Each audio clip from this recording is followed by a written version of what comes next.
Hello. Today we're diving into something that thousands of advanced learners around the world have been asking for a long form. Natural. Real-life English listening experience designed specifically for C2 level fluency. If you've made it to this level, first of all, congratulations. You've already climbed the mountain most people never reach, but you're here because you want something more nuance, more natural rhythm, more control, and above all, a deeper sense of comfort with English. And trust me, that next jump from excellent English to effortless English is absolutely possible, but it requires the kind of input we're going to give you today: real, unscripted style conversation, natural expressions, everyday phrasing, and those subtle details native speakers use without thinking. And joining me today is someone who knows exactly how to bring those details to life: a fellow teacher, a pronunciation nerd, and someone who spends way too much time analyzing how real people speak. Welcome to the show. Thank you. It's great to be here. And I honestly love doing episodes like this because C2 learners are in such an interesting place. They can understand almost everything, but they often tell us the same thing: I still don't feel completely natural. Or sometimes I hesitate because something doesn't sound quite right. Or my personal favorite: I understand everything, but I don't always sound like the people I listen to. Exactly. And that's actually what today's episode is built around: closing that final 10% gap. Because when learners hit C2, it's not about basic grammar anymore. It's not about memorizing vocabulary lists. And it's definitely not about drilling boring exercises. It's about exposing yourself to real language patterns: the rhythm, the flow, the tone, the tiny emotional shifts hidden inside everyday expressions. Right. And before we go deeper, I want to say something that I tell my advanced students all the time. English at the highest level is not about perfection. It's about naturalness. It's about choosing phrases that fit the moment. It's about sounding calm, confident, spontaneous, not rehearsed. And the only way you build that is through listening to authentic, conversational English, which is exactly what we're doing for the next 100 minutes. So let's start with something simple and universal: the idea of comfort and confidence in English. A lot of C2 learners feel confident intellectually, but not emotionally. They know the grammar, they know the vocabulary, but they sometimes second-guess themselves when speaking. They're afraid of sounding too formal, or too stiff, or too textbook. I hear this all the time. Someone says, "I speak well, but I don't feel like myself in English." And that's such an important point. You want your English self to feel like your real self: relaxed, expressive, funny, thoughtful, curious. So here's a little mindset shift that helps. Instead of thinking, how can I avoid mistakes? Ask, how can I express myself more naturally? Exactly. And natural English often comes from small, everyday expressions, the ones people don't teach you in textbooks. Things like, "I get what you mean. I see where you're coming from. That caught me off guard. I wasn't expecting that. That's a good call. Let me think this through." These aren't fancy phrases. They aren't idioms from a dictionary. They're just the real language you hear native speakers use constantly, whether they're at work, out with friends, or just chatting casually. Absolutely. And today, as we go through different topics: daily life, communication, culture, decisions, emotions, work, relationships, preferences, you're going to hear these kinds of phrases repeated naturally, in context, in conversation. That's the magic. Your brain picks up patterns without you forcing it. And speaking of daily life, let's kick things off with something everyone can relate to: the routines we build and the habits we try to keep. Because how people talk about their routines often reveals a lot about natural English. Yeah, let's start there. You know how people say things like, "I've been trying to get into a better morning routine."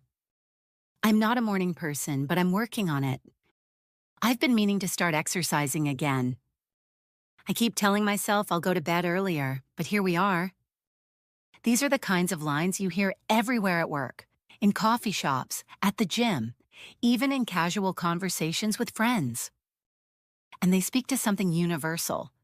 Everyone is trying to improve something in their life, but not always successfully. And the way native speakers talk about that is casual, self-aware, and often a little humorous. Right. No one says, I intend to restructure my morning routine for improved productivity. That sounds like a robot. They say things like, I'm trying to get my life together. I'm slowly getting back on track. I'm doing my best, but it's a work in progress. That one, it's a work in progress, is extremely common. People use it for everything: their health, their job, their personal goals, even their relationships. Exactly. And it's phrases like this that make your English feel authentic, not academic, not formal, just real. So here's what we're going to do throughout this episode. We're going to explore these expressions in natural conversation. We're going to show you how native speakers actually use them, and you're going to hear them again and again, not in a memorization way, but in a natural exposure way. Right. And remember, the goal today isn't to understand every single word. The goal is to absorb patterns the way thoughts flow, the way ideas connect, the way tone changes depending on the moment. So with that said, let's ease into our first real conversation of the episode, talking about daily routines, morning habits, and the small rituals that shape our day. Because honestly, how someone starts their day says a lot about them. So let's talk about mornings, not in a dramatic way, but in the real life, everyday sense. Everyone has a different relationship with mornings. Some people wake up ready to conquer the world, while others wake up and immediately start negotiating with themselves about getting out of bed. Absolutely. And what's funny is that people love talking about their morning routines, even people who don't really have one. You'll hear things like, I'm trying to be more consistent. Some days I'm on top of things, some days not so much. I wish I were one of those early riser people. Exactly. And those expressions, on top of things, not so much. Early riser people, these aren't textbook expressions. They're the kinds of casual, natural phrases you hear in everyday conversations. Let's paint a realistic picture. Imagine you're having coffee with a friend before work. You ask how their morning's going, and you hear something like, well, I woke up on time, which is already a win for me. But then I got distracted scrolling on my phone, and suddenly half an hour disappeared. Every native speaker knows that feeling time just evaporates. Exactly. Or you hear someone say, I was doing great, and then I remembered I forgot to set the dishwasher last night, so now my whole morning feels off. That phrase, my whole morning feels off, is very native. It means something feels a little wrong, a little out of rhythm, even if nothing dramatic happened. And it shows how much language is built around these subtle emotional states. People rarely say, my morning was inefficient due to unexpected circumstances. They say, it just threw me off.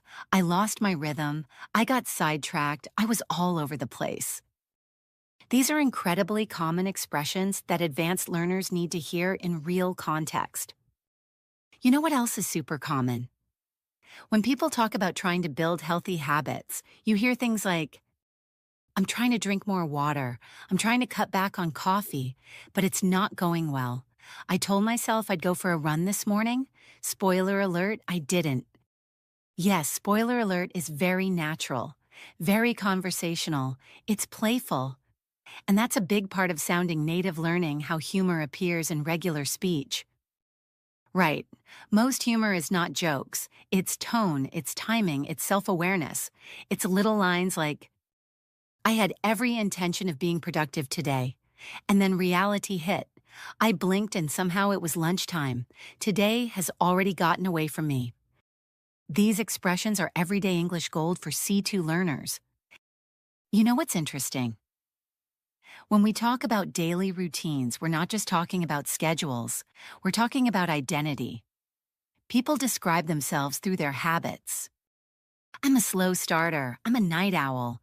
I'm not fully human until my first cup of coffee. And these statements sound simple, but they're rich with natural phrasing. Exactly. And when you want to sound native, one of the best things you can do is observe how people describe themselves. It's rarely direct. It's usually playful or metaphorical. For example, I function at about 40% in the morning. I'm not built for early mornings. My brain takes a while to boot up. These expressions are extremely familiar to native speakers. I love that last one, boot up. It's a fun way to compare your brain to a computer, and metaphors like that are all over English, especially casual conversation. Exactly, they make the language feel alive. Okay, let's shift the conversation a little. We've talked about mornings and routines, but let's move into something connected to it, motivation. Because the way people talk about motivation in English is very specific and very informal. So true, people rarely say, my motivation levels fluctuate depending on external variables. They say, I'm trying to get my act together. I'm not as motivated as I'd like to be. I'm working on it. Slowly. I can't seem to get into the right headspace. These lines show emotion, not just information. Exactly. And here's a phrase every English learner should know because it's everywhere. I'm doing my best. It's simple, but it's powerful. It's flexible. You can use it whether you're talking about work, health, habits, relationships, anything. Another universal one is, I'm trying to find my balance. That's one of those phrases that can mean so many things, depending on tone and context. Yes, it's not about physical balance. It's about emotional or mental stability, finding a healthy rhythm between all the things you're juggling in life. Speaking of juggling, that's another everyday expression. People say, I'm juggling a lot right now. I've got a lot on my plate. I'm trying to keep everything together. These expressions help you sound sensitive, human, relatable. And that's what advanced English is about, not sounding perfect, but sounding real. Exactly. And the best way to build that is through exposure to natural conversation.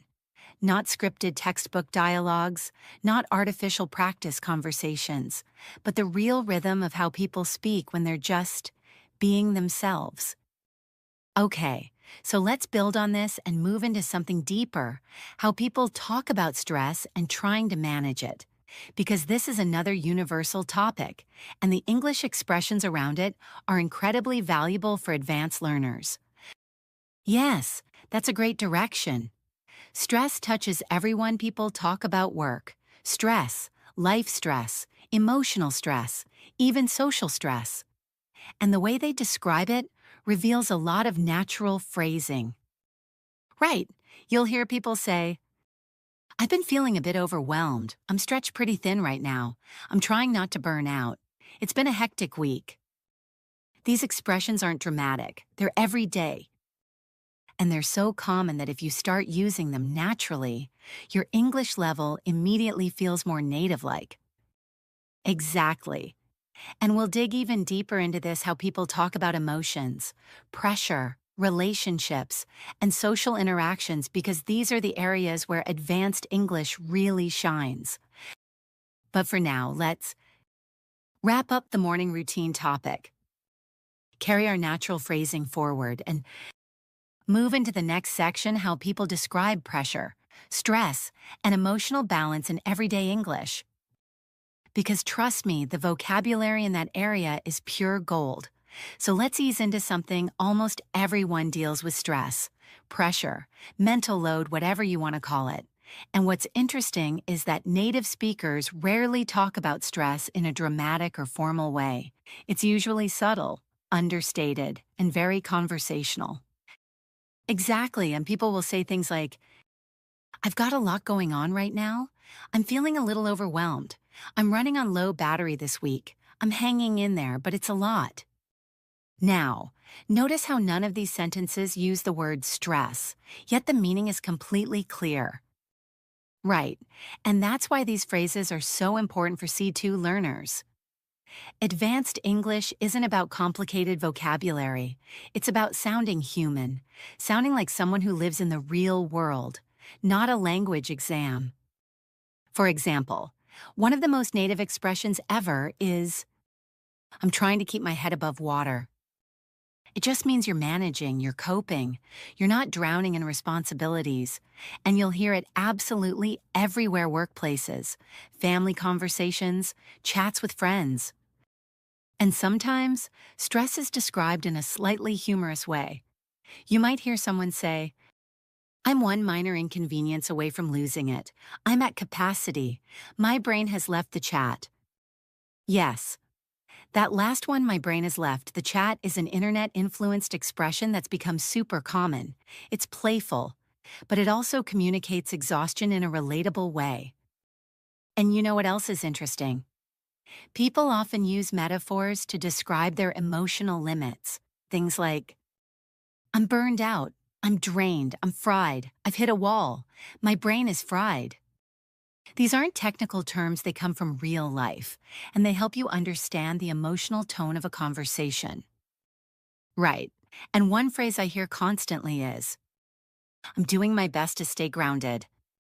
That one means you're trying to stay calm, stable, centered even when life feels chaotic. Let's give listeners a quick natural conversation example. Something you might hear between two coworkers or friends. Hey, you doing okay? You seem a little off lately. Yeah, I'm all right. Just juggling too much at the moment. Anything I can help with? Not really, but thanks. I just need to catch my breath. Now that small exchange is packed with native expressions. A little off, juggling too much, catch my breath. These expressions carry emotional meaning without being dramatic. Exactly, and another common one. I just need a minute. It can literally mean 1 minute, or it can mean I need time to calm down. Tone matters more than the actual words. So let's go a bit deeper into the language people use when they're trying to reset, get back on track, or manage stress. You'll often hear, I'm trying to slow down. I need to clear my head. I'm taking things one day at a time.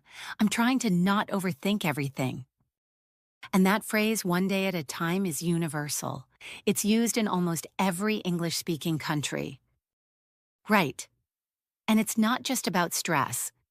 It's used for anything that feels overwhelming, like a big project, a new job, new responsibilities. It's a comforting, realistic way to express progress without pressure. Another extremely common expression, I'm giving myself some grace. That means you're being gentle with yourself, not expecting perfection.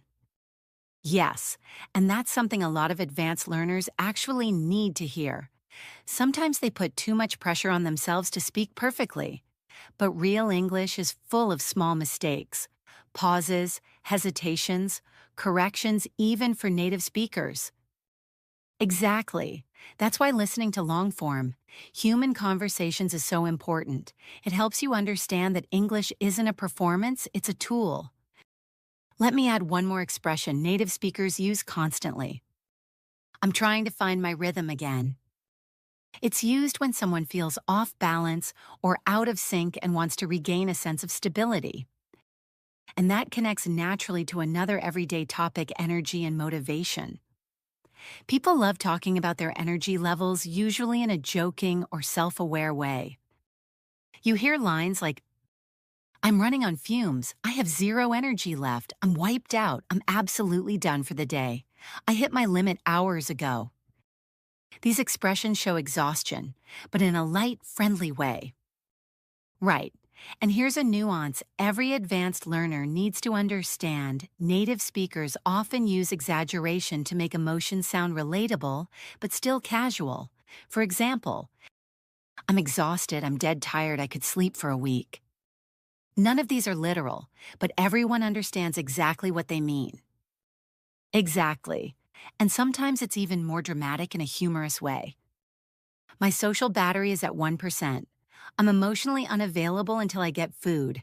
If I don't sleep soon, I'll start malfunctioning. This is the kind of English that comes up in real conversations constantly at work, at school, with friends, in group chats.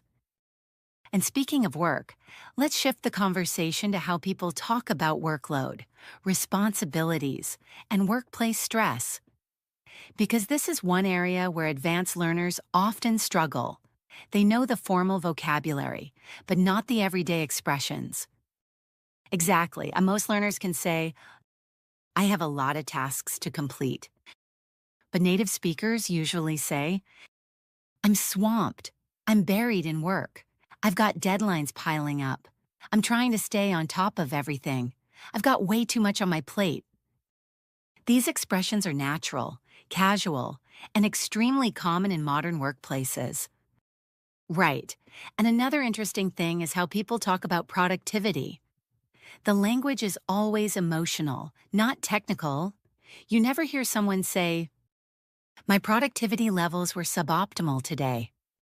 They say, I couldn't focus. I kept getting distracted. I wasn't feeling it today. My brain refused to cooperate. I got nothing done. Yes, that last one is one of the most common phrases you'll hear in offices. Okay, let's continue this trajectory and move into an even more nuanced topic, how people talk about boundaries and personal space in everyday English.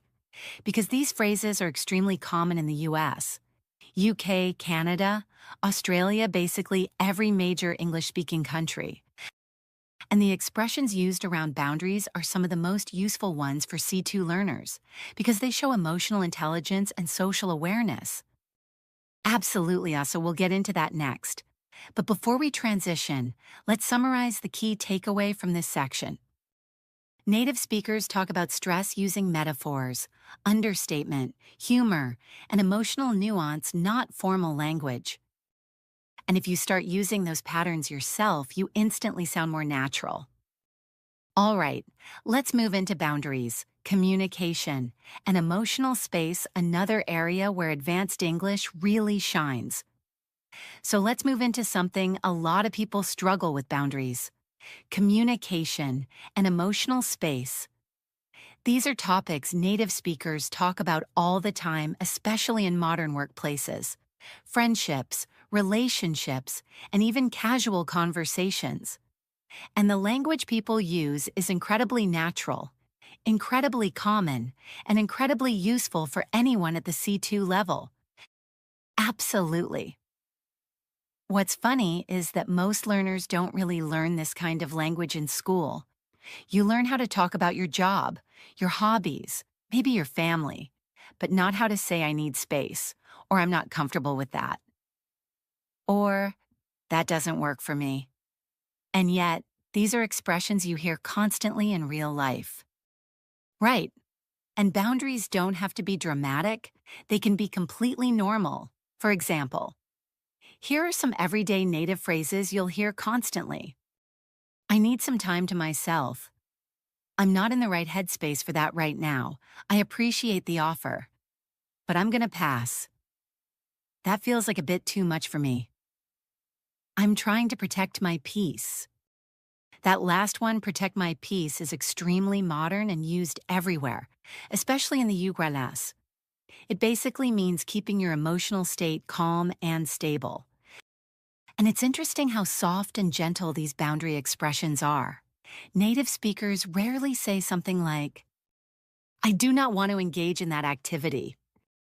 Instead, they say, that's not really my thing. I'm going to sit this one out. I think I'll skip this time. That doesn't work for me. Yes, that doesn't work for me is one of the most versatile, polite boundary phrases in English. You can use it for scheduling, for work tasks, for social plans, for anything that doesn't align with your needs. Let's give a realistic example. Hey, we're all going out after work. You in, I'd love to, but I need to recharge tonight. Totally get it. Next time. Now notice the language. I need to recharge. It means you need rest, physical, emotional, or social. Native speakers use this constantly. Exactly. And here's another one: I need a little breathing room. That's a very gentle way of saying you need space, either literally or emotionally. Another one you'll hear all the time: I'm setting some boundaries for myself. It means you're trying to be healthier, calmer, more balanced, and you're letting people know. Now let's talk about communication, especially when you need to be honest, but still kind. This is a huge part of real life English that advanced learners absolutely need. Native speakers often use softening phrases, things that make a message sound less harsh. For example, I might be wrong, but from what I can tell, I'm not sure how to put this, but can I be honest with you for a second? Here's how I'm seeing it. These expressions show emotional intelligence. They also create space for honest conversation. Right, and here's another important one. That made me feel a bit uncomfortable. This is a direct but respectful way to express your feelings, and it's extremely common in both professional and personal contexts. And you'll also hear, I'd prefer if we didn't go in that direction. I'm not sure that tone is helpful right now. I need a minute to process that. Again, these expressions show emotional awareness, sensitivity, and social understanding. Exactly. And here's something crucial: native speakers often use tone and phrasing to express nuance, not just vocabulary. That's why advanced learners benefit so much from long-form listening like this. You start to understand how meaning changes depending on rhythm, softness, pauses. Now, let's switch into a related but slightly lighter area: how people talk about social energy and social preferences. Because in modern English-speaking cultures, people talk all the time about needing space, avoiding crowded events, managing their energy, balancing social time with rest, and so on. You hear things like, my social battery is running low. I'm not really in a social mood today. I love hanging out, but I need downtime afterward. I get overwhelmed in big groups. I'm more of a small group person. And these aren't confessions or weaknesses, they're just normal descriptions of personal preferences. Right. And notice how natural these expressions are. They're relatable, soft, familiar. They don't sound dramatic or formal. They sound like real people describing real life. Another incredibly common line is, I'm trying to find the right balance. We talked about balance earlier, but here it specifically refers to managing social needs. People use it constantly. Let's give another realistic mini dialogue. You come into the party tonight. I think I'm going to stay home. I've had a long week. No worries. Rest up. Yeah, I just need a quiet night. This dialogue is super simple, super natural, and filled with native phrasing. Now let's take this deeper. Boundaries and emotional space also show up in relationships and friendships. People say things like, I need to take a step back. I'm not in the best place emotionally. I need to set healthier limits. I care, but I also need some space. I don't have the capacity for this right now. These expressions are polite but real. They let you communicate clearly without being harsh. And this is incredibly important for advanced learners. If you can express emotional nuance in English, you're not just fluent, you're socially fluent. Now, let's shift into a new area that builds on this: how people describe their preferences, decisions, and personal choices. This is another area packed with natural language, especially expressions about liking or disliking things, making choices, hesitating, or changing your mind. We'll get into all of that next, because the vocabulary around decisions is extremely rich and extremely everyday. But before we transition, here's the takeaway. Advanced English lives in the soft language phrases that show emotion, boundaries, preferences, hesitation, tone, and connection. And if you can master that, you unlock a whole new level of natural fluency. All right, let's move into how native speakers talk about preferences, decisions, and personal tastes, some of the most useful everyday expressions at the C2 level. So now let's talk about something every native speaker deals with constantly: preferences and decision-making. This is a goldmine of natural English because people express likes, dislikes, uncertainty, hesitation, and personal taste dozens of times a day. And the way they talk about it is almost never direct or formal. Exactly. When someone asks a native speaker what they prefer, the answer is rarely a simple yes or no. Instead, you get phrases that reveal personality, confidence, indecision, politeness, or all of the above. For example, I'm not picky, but I do have preferences. I'm flexible, whatever works for you. I'm not crazy about that idea. I could go either way. I'm leaning toward this one. These expressions feel natural and conversational. They're the language of everyday choices: what to eat, where to go, whether to join a plan, how you feel about an option. Right. And one of the most common expressions you'll ever hear is, I'm not sure yet, I'm still thinking it through. It's gentle, honest, and extremely common. Another one you hear all the time, let me sleep on it. Meaning, let me decide tomorrow, let me think about it after resting. Yes, and here's a very native expression related to hesitation. I'm on the fence. This means you haven't decided yet, you're in the middle. And the beautiful thing about this expression is that it's universal. You can use it in work decisions, personal decisions, even small choices like what to order. Exactly. Now let's move into how native speakers express strong preferences without sounding too direct. For example, I'm really into this. I'm a huge fan of that. That's totally my thing. That doesn't really do it for me. I'm not big on that. These expressions are extremely common and they sound friendly, not aggressive. Yes, and look at how many ways English has to say, I don't like this, without saying those exact words. I'm not big on it. It's not really my vibe. It's not my cup of tea. I'm not sold on it. It's not quite what I'm looking for. These are soft, polite, socially aware ways of expressing opinions. Another one I love is, it's growing on me. Meaning at first you didn't like it, but now you're starting to. Exactly, and the opposite is, I'm over it. Meaning you liked it before, but not anymore. Let's give a natural mini dialogue showing these types of expressions. Do you want to watch that new show tonight?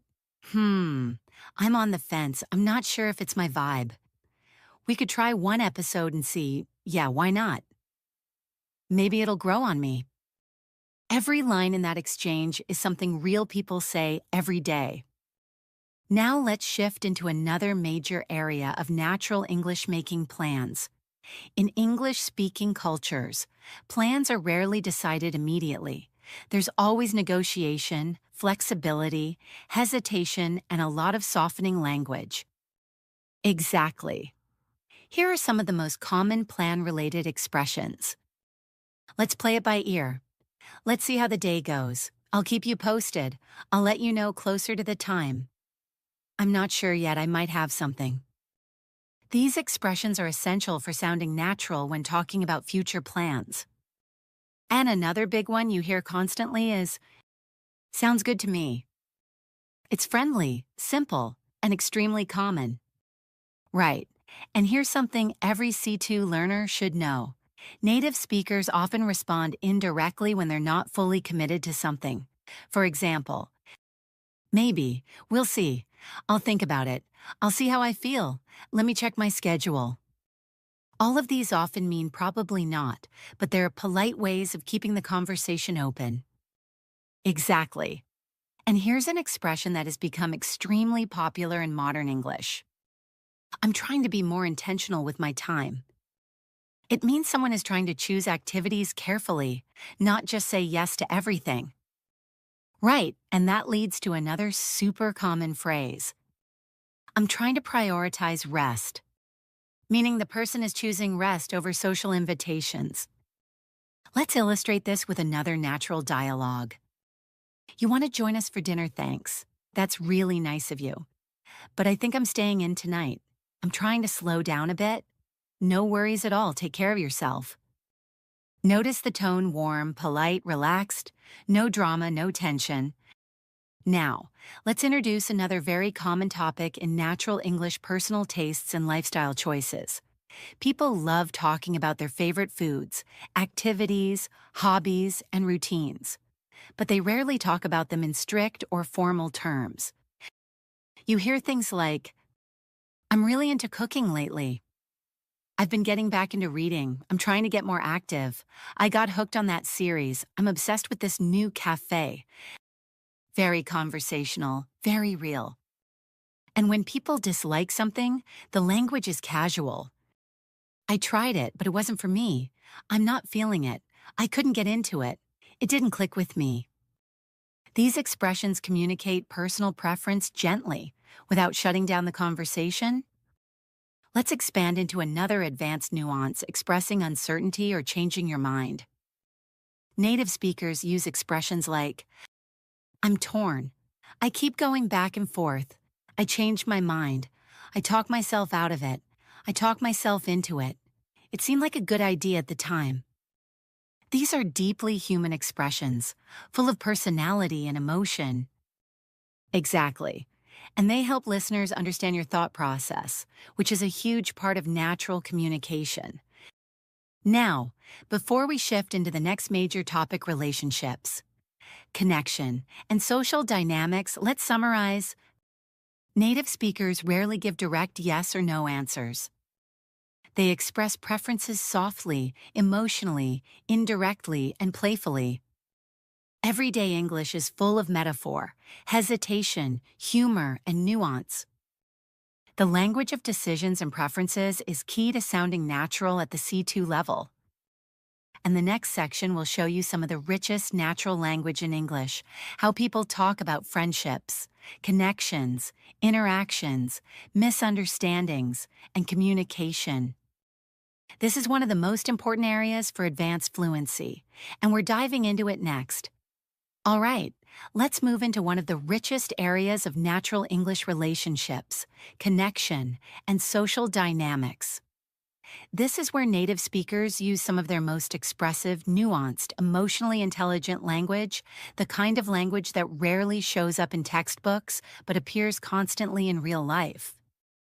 Exactly. And what's beautiful about this topic is that everyone can relate to it. Everyone has friendships, family relationships, coworkers, acquaintances, people they get along with, people they struggle with. And the way native speakers talk about those dynamics is full of subtlety and warmth. Let's start with something simple, talking about people you feel comfortable with. Here are some extremely common expressions. I feel like I can be myself around them. They're really easy to talk to. We just click. There's a good vibe between us. They get me. Now notice these aren't formal sentences, they're warm, emotional, natural. Yes, we just click is one of the most powerful expressions in English. It means you get along instantly, effortlessly. And the opposite also exists. We don't really click. Our personalities don't mesh well. The vibe feels off, and there's some tension between us. Again, all extremely common. Right. And I want to highlight something important. Vibe has become one of the most used words in modern English. It can refer to a feeling, an atmosphere, a person's energy, a situation, almost anything. You'll hear, it's got a nice vibe. I'm not loving the vibe here. The vibe feels weird today. Very modern, very natural. Now, let's talk about friendships. People describe friends in many ways. They're the kind of person you can rely on. They always show up for me. We go way back. They're my go-to person. We've been through a lot together. Those last two are especially meaningful. Go-to person is the person you turn to for support, advice, or comfort. We've been through a lot together. The relationship has history and depth. Exactly. And relationships aren't always easy, so let's bring in some language around challenges and misunderstandings.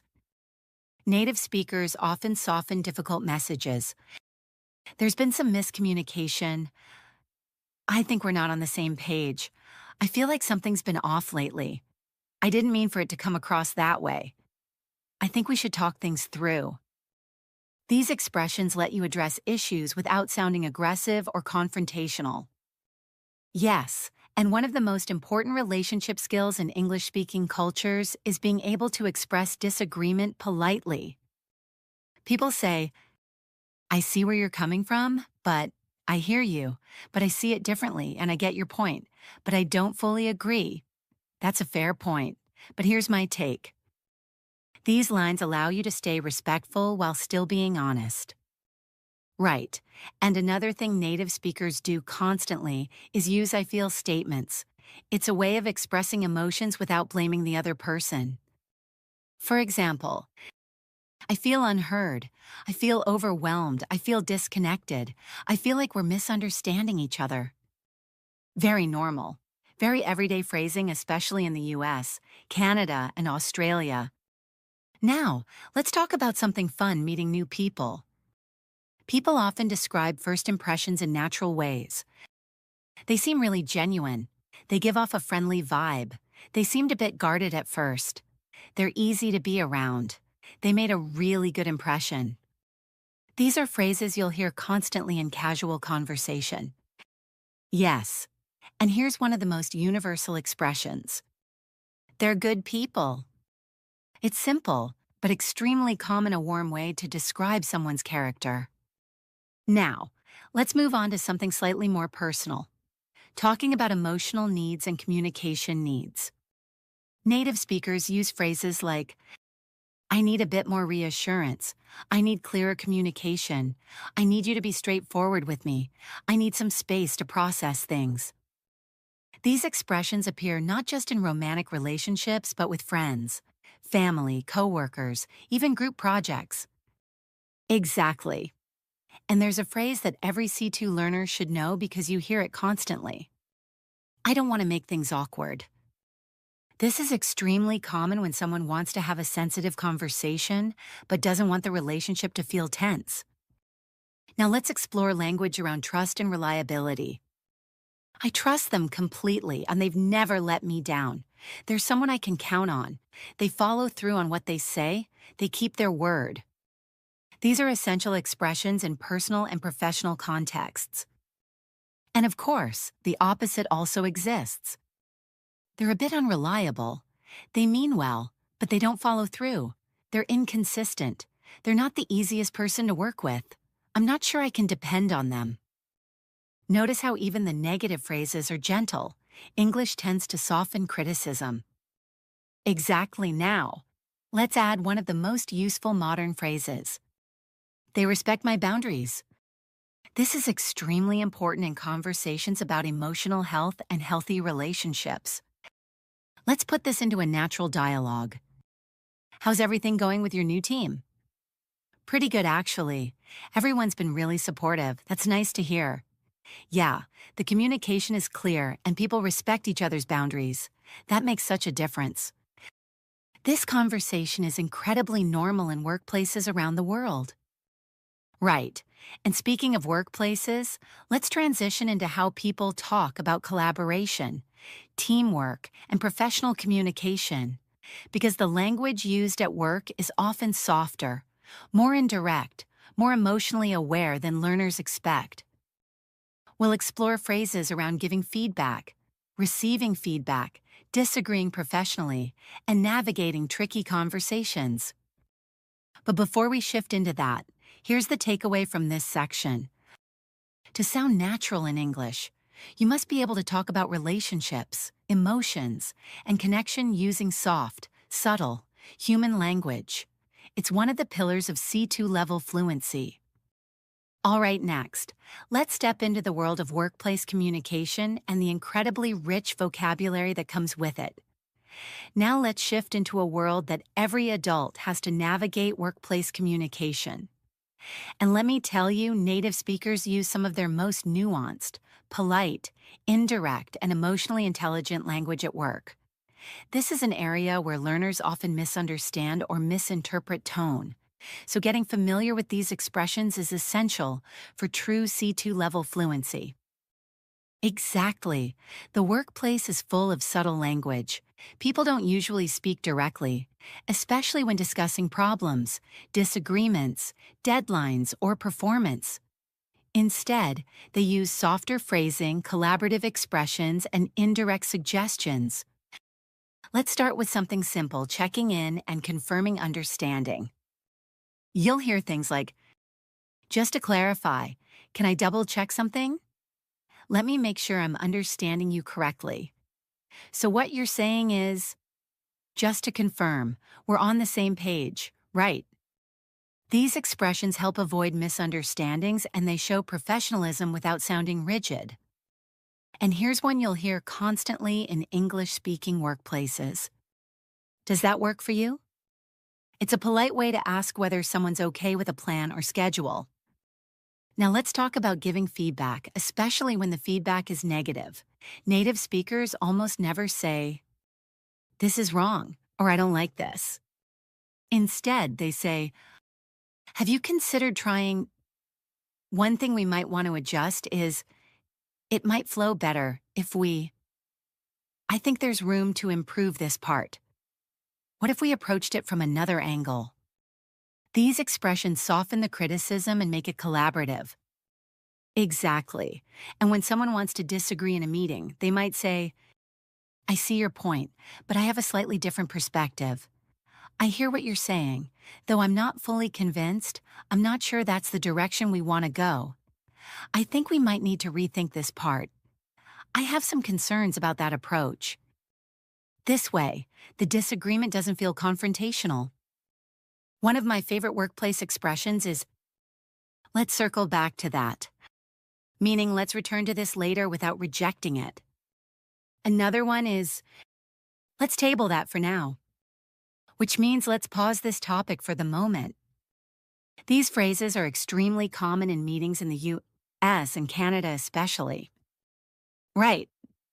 Now let's talk about how people politely ask for help at work. "Could you give me a hand with this? Do you mind taking a quick look? Would you be able to walk me through this?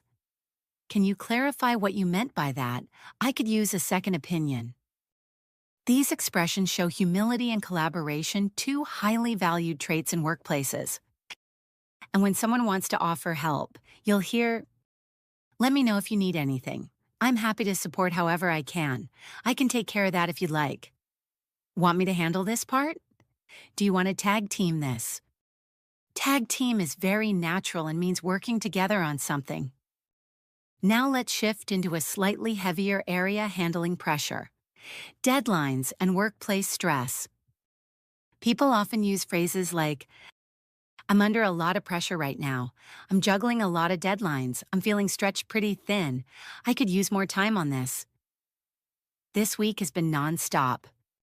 This kind of language shows vulnerability, but also professionalism. Exactly. And when someone wants to request more time without sounding unprepared, they might say, "Is there any flexibility with the deadline? I might need a bit more time to give this my best. I want to make sure the quality is there. Could we extend this slightly?" These are extremely common, especially in remote work environments. Now let's talk about something every worker deals with: meetings. If you want to sound native, here are some expressions you'll hear constantly. Let's jump right in. Before we wrap up, who wants to kick things off? That brings us to the next point. Any updates on this? Let's take this offline. Take this offline means discuss it privately later, not in the meeting. Exactly. And another huge part of workplace culture is managing emotions professionally. When someone is frustrated but trying to stay calm, they might say, "I need a moment to process this. I want to make sure I respond thoughtfully. This has been a challenging situation. I'm trying to stay constructive here." And if someone's trying to prevent conflict, let's keep the conversation productive. Let's focus on solutions. I don't want this to turn into a bigger issue. Now let's move into another important area: recognition and appreciation. People don't only criticize, they also acknowledge good work. Common expressions include, "Great job on this. I really appreciate your work here. You handled that really well. Thanks for stepping up. This wouldn't have happened without you. These expressions help build trust and positive rapport at work. Now, let's combine workplace and personal dynamics because they often overlap. For example, when a coworker seems stressed or upset, people often say, "Hey, you okay? You seem a bit off today. If you need to talk, I'm here. Take a breather if you need one. Let me know how I can support you." This kind of caring language is extremely common in modern workplaces. Exactly. And before we transition to the next big topic, let's give a quick workplace-style dialogue. Here's a very natural example. Did you have a chance to look at the proposal? Yes, I went through it this morning. It looks solid, but there are a couple of areas we might tweak. Okay, what are you thinking? I think the introduction needs a bit more clarity. We can walk through it together if you want. Sounds good. Let's circle back after lunch. This simple conversation contains more than a dozen high-frequency native expressions. All right, now let's transition into something equally rich and important. How native speakers talk about self-improvement, goals, habits, and personal growth. Because this is a massive part of modern English, the language people use when trying to better themselves. We'll dive into that next. So let's move into another deeply universal topic, self-improvement, personal growth, and the everyday language people use when talking about trying to become better versions of themselves. This is one of the richest and most relatable areas of natural English because everyone, absolutely, everyone is working on something. Exactly. And the way native speakers talk about self-improvement isn't dramatic or philosophical. It's usually casual, honest, sometimes humorous, sometimes vulnerable. It's the kind of language you hear in cafes, in gym locker rooms, in late-night conversations, or during a walk with a friend. Let's start with some extremely common expressions people use when they're trying to build better habits. I'm trying to get my life together. I'm working on being more consistent. I'm trying to break some old habits. I'm slowly getting into a better routine. It's a work in progress. That last one. It's a work in progress might be one of the most widely used expressions in English. People say it about everything: their health, their goals, their projects, their mindset, their self-care. It's gentle, realistic, and human. Exactly, and speaking of self-care, let's bring in some language around taking care of yourself physically, mentally, emotionally. You'll hear expressions like, "I'm learning to take things slower. I'm trying to be kinder to myself. I'm working on setting healthier boundaries. I'm focusing on what matters. I'm trying not to put too much pressure on myself." These aren't just words, they represent modern communication styles. English-speaking cultures often emphasize mental health and self-awareness, so the language reflects that. Right. And when someone acknowledges they haven't been doing great, they might say, "I fell out of my routine. I've been slipping a little bit. I lost momentum. I'm trying to get back on track.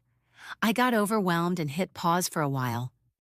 These phrases express honesty without shame, a very common theme in modern English. Now let's talk about motivation, because this is something people love discussing, even joking about. You'll hear, "I'm motivated until I'm not. I go through phases. Some days I'm killing it. Other days I'm barely holding it together.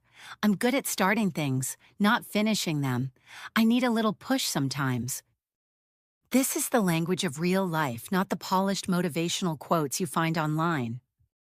And sometimes people use humor to soften the difficulty of self-improvement. "I'm trying to get my act together. One tiny step at a time. I'm doing the bare minimum, but at least I'm doing something. I had big plans. But reality said no. I'm trying, but my bet is very persuasive." These expressions are playful, but they communicate real struggles. Exactly. Now let's bring in something deeper, the way people talk about personal identity and long-term growth. You might hear, "I'm trying to figure out who I want to be. I'm learning what really matters to me. I'm trying to outgrow old patterns. I'm working on becoming more patient. I'm trying to develop better habits. These statements are vulnerable and reflective, and they show emotional maturity, a hallmark of advanced English communication. Another important theme is balance. People talk about trying to balance work, health, relationships, rest, productivity, hobbies, everything. So you'll hear, I'm trying to find a healthier balance. I tend to overcommit, and I'm working on that. I'm learning not to burn myself out. I'm trying to slow down and be more present. I need to pace myself better. These expressions show awareness and intention. Let's bring in a mini dialogue to illustrate this. How's your new routine going? Pretty well, actually, but I'm still trying to find my rhythm. Yeah, it takes time. Exactly. I'm learning to take things one step at a time. This is completely natural. This is how real people talk. Absolutely. And another interesting aspect of self-improvement language is when people talk about habits, they want to start, I've been meaning to read more. I'm trying to get back into journaling. I want to be more organized. I've been thinking about starting therapy. I'm working on being more disciplined. Again, nothing formal here. These are everyday conversational patterns. And then there's the opposite, acknowledging habits they want to break. You'll hear, I'm trying to cut back on screen time. I need to stop procrastinating so much. I've been trying to stop overthinking. I'm working on not being so hard on myself. I'm trying to avoid burning out again. These expressions reflect internal challenges. Now let's talk about one of the biggest themes in personal growth: motivation versus discipline. English speakers talk about this constantly, and they say, motivation comes and goes. You can't rely on motivation. It's all about building systems. Discipline shows up when motivation doesn't. I'm trying to create habits that feel sustainable. Notice how the language is gentle, not strict. Yes. And then there's accountability. Another common topic. People say things like, I need someone to hold me accountable. Tell me to stick to my plan. I do better when I check in with someone. I work better with structure. These phrases aren't just workplace terms, they're deeply personal. Now, let's introduce another highly relevant area: dealing with setbacks. Because no one grows without experiencing setbacks, doubts, and moments of frustration. And the language around this is incredibly useful. Native speakers often say, I hit a rough patch. I lost my motivation.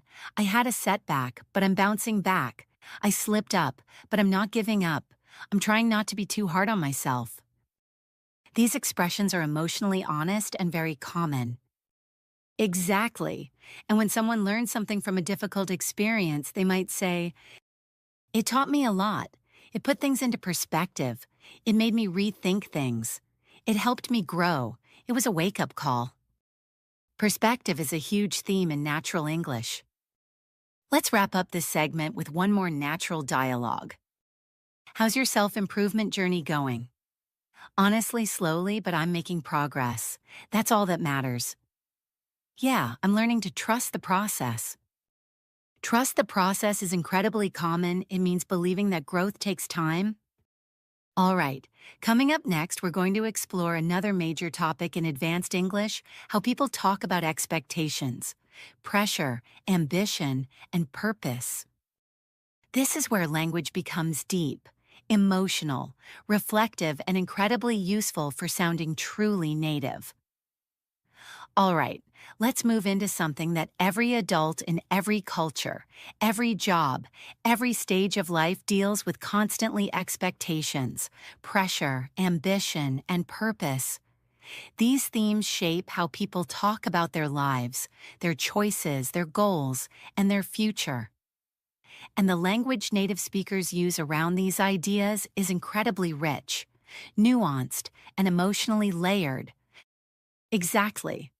And what's important to understand is this: native speakers rarely talk about ambition in a straightforward, textbook way.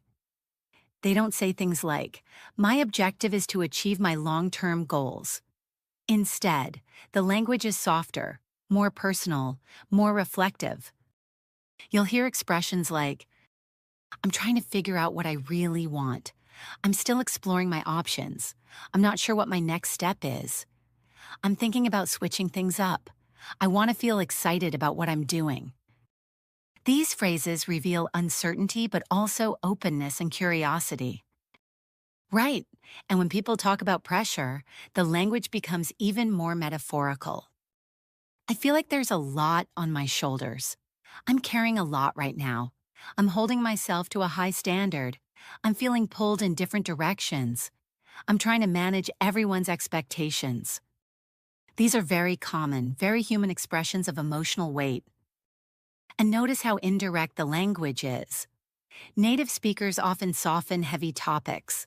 Instead of saying, I'm stressed because of expectations, they'll say things like, it's been a little overwhelming lately. I've had a lot on my plate. I'm trying not to get ahead of myself. I'm feeling the pressure a bit. All of these sound natural, relatable, and emotionally aware. Exactly. Now let's talk about ambition, because people approach it differently. Some are goal-driven, others are more relaxed, and many fall somewhere in between. Here's how native speakers express ambition in a natural way. I've got big plans. I'm aiming higher. I know I'm capable of more. I want to challenge myself. I'm ready for the next chapter. And sometimes ambition is expressed quietly. I want a life that feels meaningful. I want to do work I'm proud of. I want to feel fulfilled. These phrases show depth without sounding dramatic. Right. And when someone's expectations for themselves are too high, you'll often hear, I'm being too hard on myself.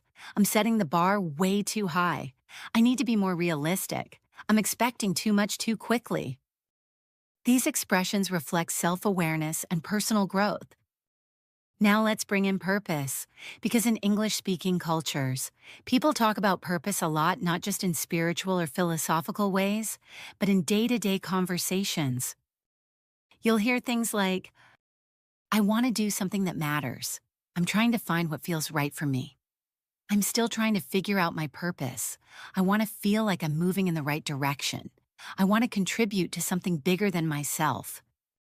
Again, not formal, not academic, just real. Exactly.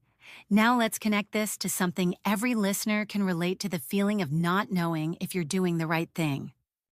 Native speakers talk about this with phrases like, I'm second-guessing myself. I'm not sure if I'm on the right track. I'm questioning a lot of things lately. I'm rethinking my priorities. I'm wondering if I'm heading in the right direction. This language expresses doubt in a soft, relatable way. And here's another big one. I don't want to settle. This means the person doesn't want to accept something that doesn't feel right: a job, a relationship, a lifestyle. Exactly. And the opposite is, I'm learning to be okay with where I am. Meaning the person is trying to accept their current situation.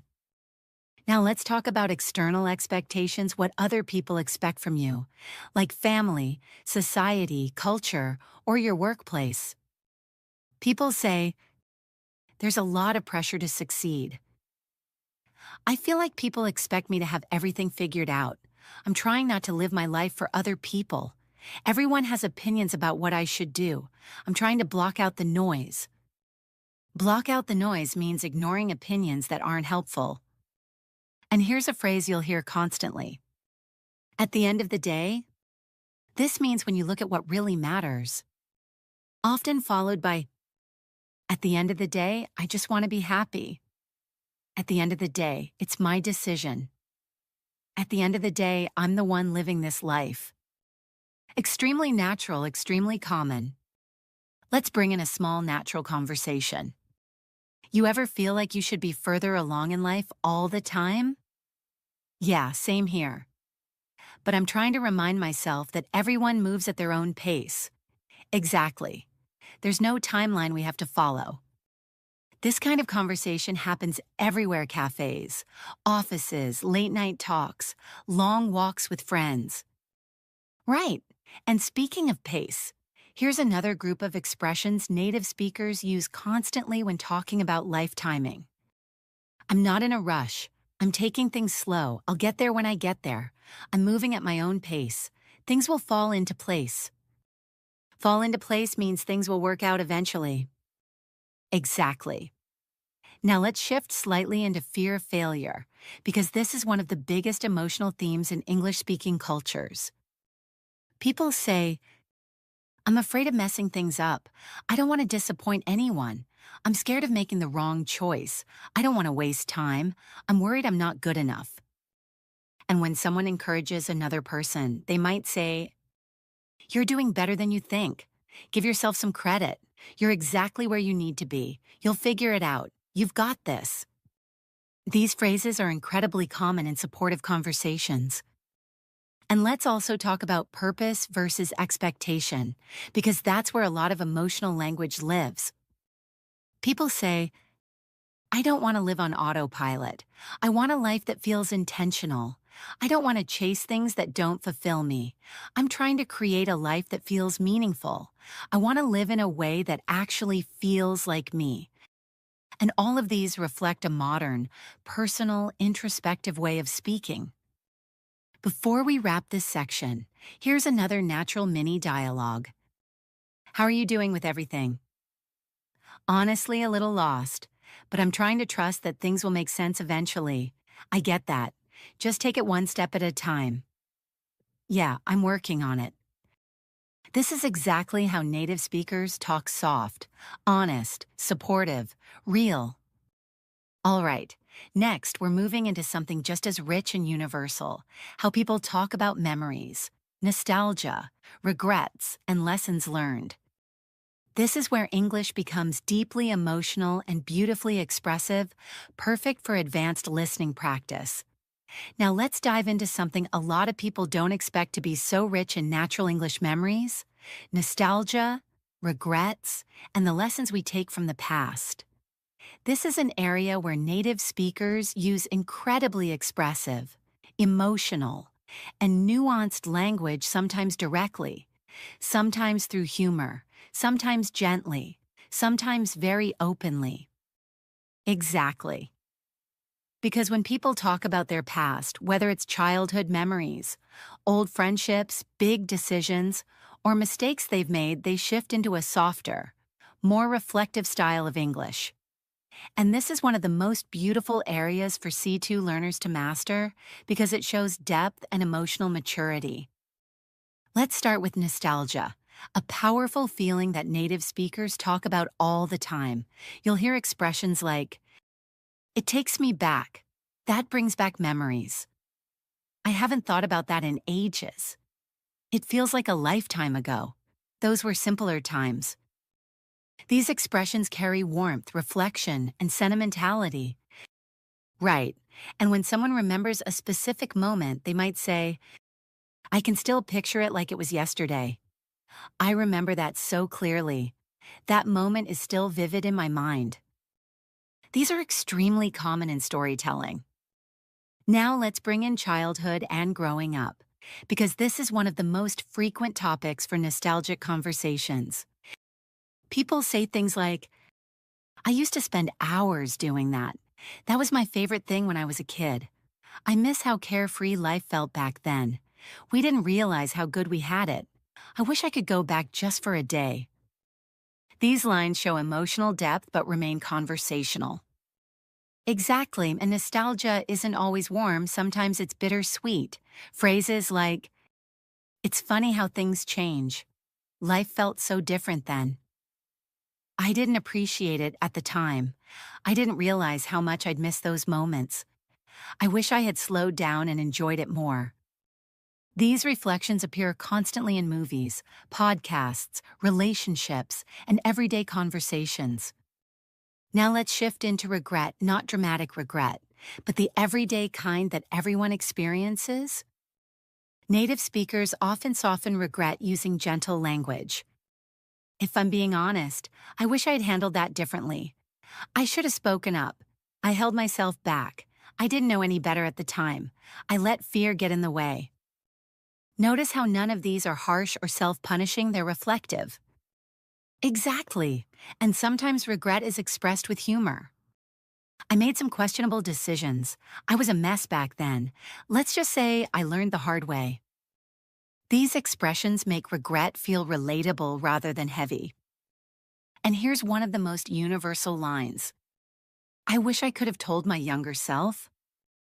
People complete it with things like, I had to be more confident, to worry less, to enjoy the moment, that everything would work out, to stop caring so much about what others think. These ideas appear everywhere in English-speaking culture. Now let's talk about lessons learned because English has an entire category of natural expressions for this. You'll hear, it taught me a lot. It made me stronger. It changed me. It opened my eyes. It shaped who I am. It gave me perspective. These expressions show emotional growth. And then there are phrases used when someone reflects on a difficult moment. At the time, I didn't see the bigger picture. I didn't understand what it meant for me yet. It took me a while to process it. I can see it more clearly now. I needed that experience more than I realized. These expressions show maturity and deep thinking. Exactly, and a very common reflection is, if I hadn't gone through that, I wouldn't be where I am today. This idea appears everywhere in interviews, speeches, conversations with friends. Now let's get into relationships from the past, because the way native speakers talk about old friendships or old partners is incredibly natural. We drifted apart. We lost touch. We went our separate ways. We're on good terms, but not close anymore. We're not in each other's lives the way we used to be. These phrases describe distance gently without drama. Right. And people also talk about reconnection. We reconnected recently. It was nice catching up. It felt like no time had passed. We picked up right where we left off. These expressions show warmth and familiarity. Another very common theme is, I've changed a lot since then, or I'm not the same person I used to be. People often use these lines when reflecting on growth, mistakes, or major life changes. Now let's bring in a mini dialogue that feels completely natural. You ever think about the past and wonder how different things could have been all the time? But then I remind myself that everything led me to where I am now.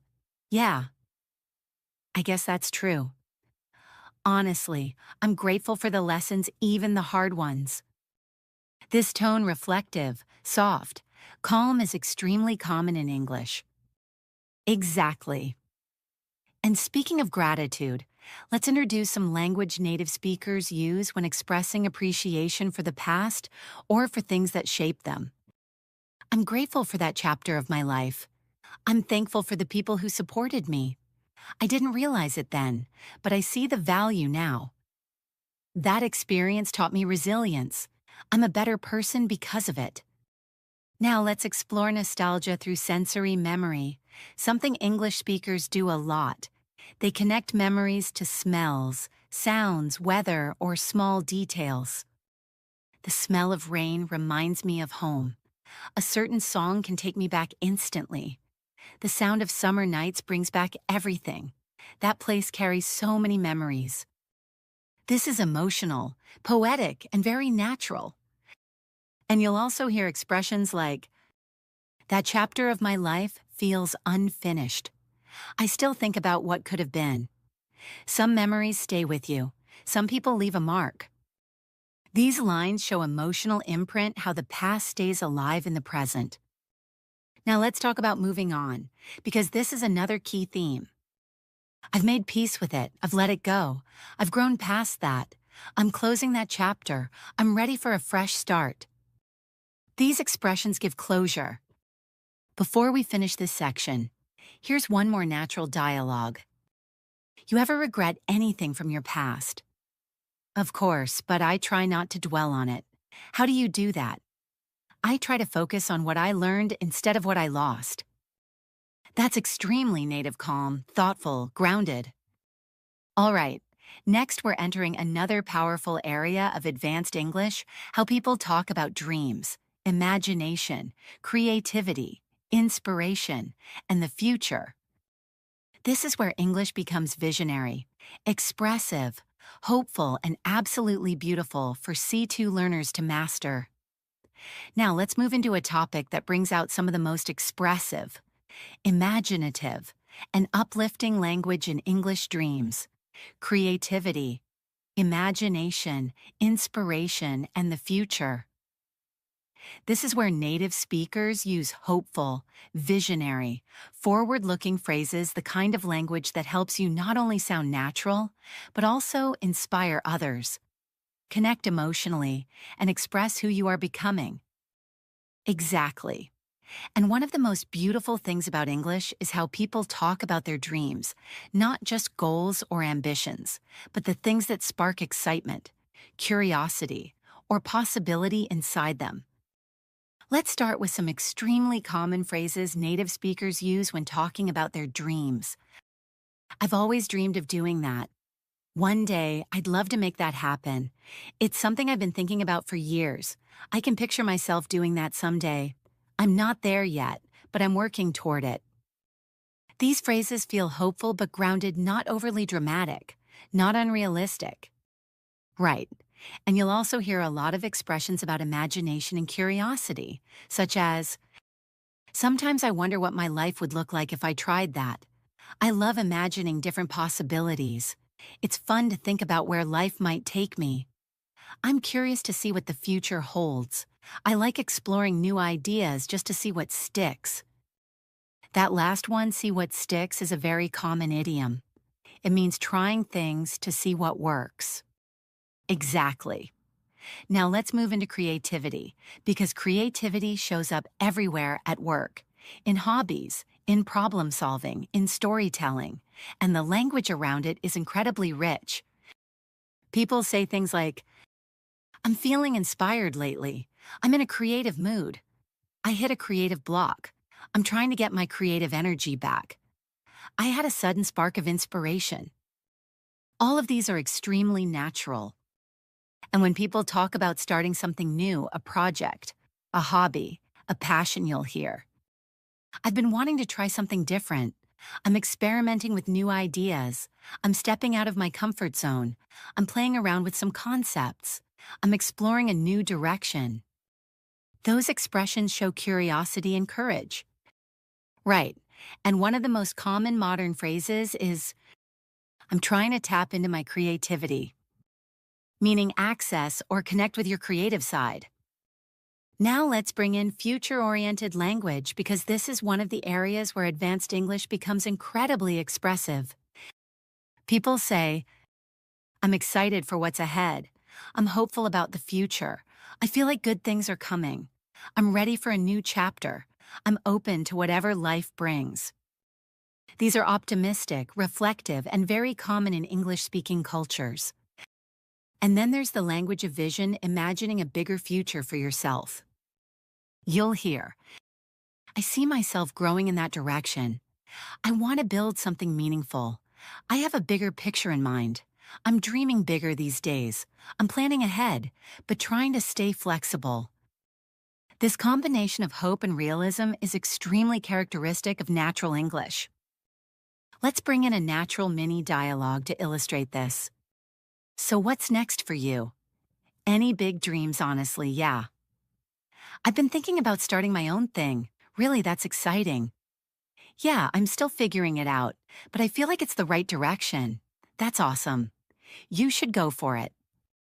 Conversations like this happen everywhere: coffee shops, late night calls, walking home after dinner. Now, let's explore fear and doubt around dreams, because this is just as important. People say, "I want to try, but I'm scared. What if I'm not good enough? I don't know if I have what it takes. It's risky, but it feels right. I'm afraid of failing, but I'm more afraid of not trying." That last line is incredibly common in inspirational conversations. Exactly. And when people encourage each other, the language becomes gentle, supportive, and hopeful. You never know what could happen. You owe it to yourself to try. You're more capable than you think. You might surprise yourself. The first step is always the hardest. These expressions lift people up and build courage.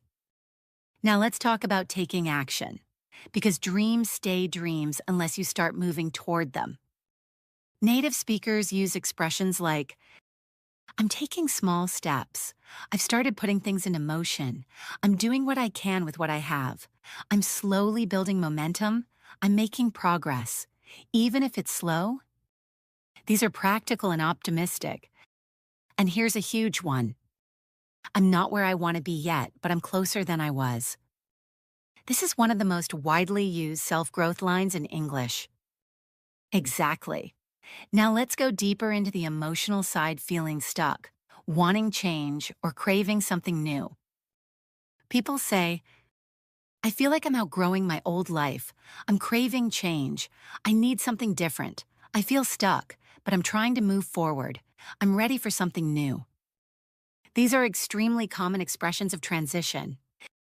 And then there's the language of possibility, which is some of the most hopeful English you'll ever hear. What if it actually works out? What if this is the start of something great? What if I'm meant for more? What if I surprise myself? What if everything goes right? These questions open up imagination and courage. Now let's add another natural, relatable mini dialogue. You ever feel like you're meant to do something bigger? All the time. What stops you? Mostly fear and overthinking, that makes sense. But maybe the fear means it matters. Yeah, maybe it's worth trying. This is incredibly authentic, the tone, the phrasing, the emotional nuance. Exactly. And before we transition to the final section of the episode, we need to address one more important theme: hope. Because hope, even small, quiet hope, is a powerful part of natural English. People often say, I have a good feeling about this. I'm trying to stay hopeful. I think things will fall into place. I'm keeping an open mind. I believe something good is coming. These aren't dramatic statements. They're everyday expressions of optimism. And here's a final reflective thought before we move to the last chapter. I'm learning that sometimes you don't need to have the whole path figured out. You just need to take the next step. This line is deeply native, deeply human, and deeply real. All right, coming up next is the final section of the podcast, where we bring everything together and end with grounding, reflection, emotional connection, and long-form natural conversation. We're almost there, so we're coming toward the end of this long, reflective journey, but before we wrap up, let's bring everything together. We've talked about routines, stress, boundaries, emotions, relationships, workplace language, self-improvement, ambition, nostalgia, dreams, and the future.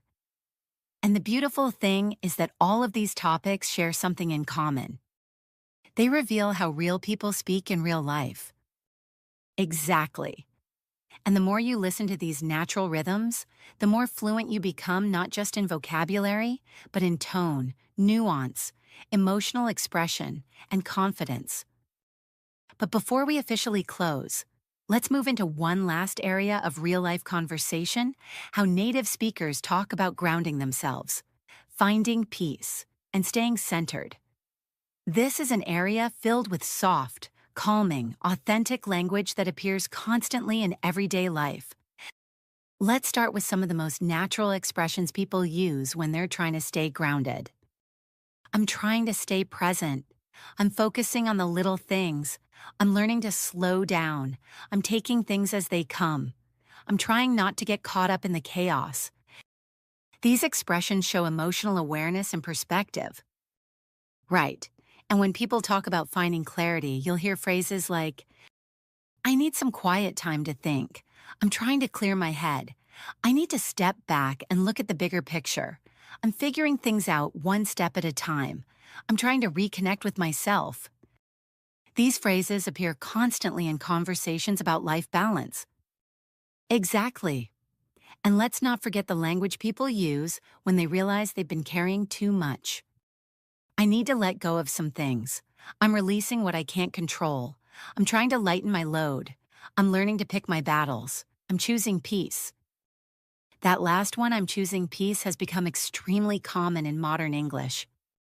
Now let's bring in a natural mini dialogue that captures this kind of emotional grounding. How have you been feeling lately? A bit overwhelmed, honestly. But I'm trying to slow down and breathe. Yeah, I get that.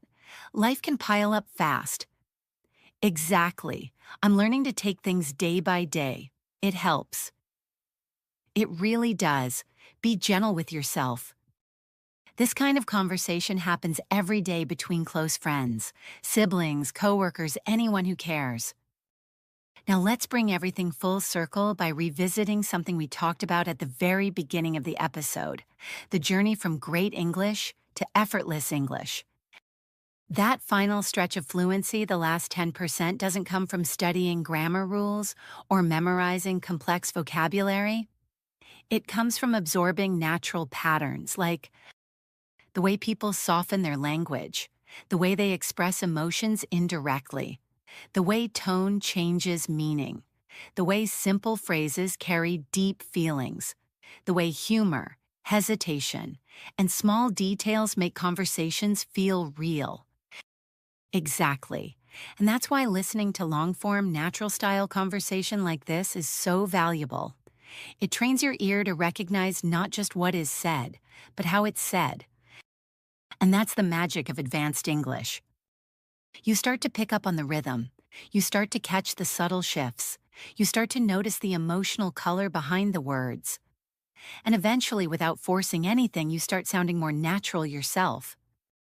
Right, and before we close, let's talk briefly about connection. Because no matter what language you're learning, every conversation, every expression, every nuance ultimately comes back to connection. People say, "I appreciate you being here. It means a lot to me. I'm grateful for this conversation. Thanks for listening. I'm glad we talked." These are the kinds of simple, human sentences that carry real emotional weight. And you'll hear them everywhere because they're universal. Exactly. And speaking of gratitude, let's model a final natural exchange to close this episode. "Hey, this was really nice. I enjoyed talking through all of this. Me too. It felt grounding, like a deep breath. Yeah, conversations like this remind me what really matters." Same here. Thanks for showing up. Always. Soft, simple, human, and perfectly natural. Now it's time to wrap things up. To everyone listening, thank you for spending this time with us. Thank you for showing up for your English. Thank you for investing in yourself, your growth, and your fluency. And remember, your progress is real, even if you don't always see it. Every minute you spend listening, absorbing, repeating, and internalizing moves you forward. Fluency isn't just something you achieve, it's something you grow into. Take what you learned today, let it sink in, and keep going. We're proud of you. We believe in you. And we'll see you in the next episode. Thanks for listening, and until next time, take care of yourself.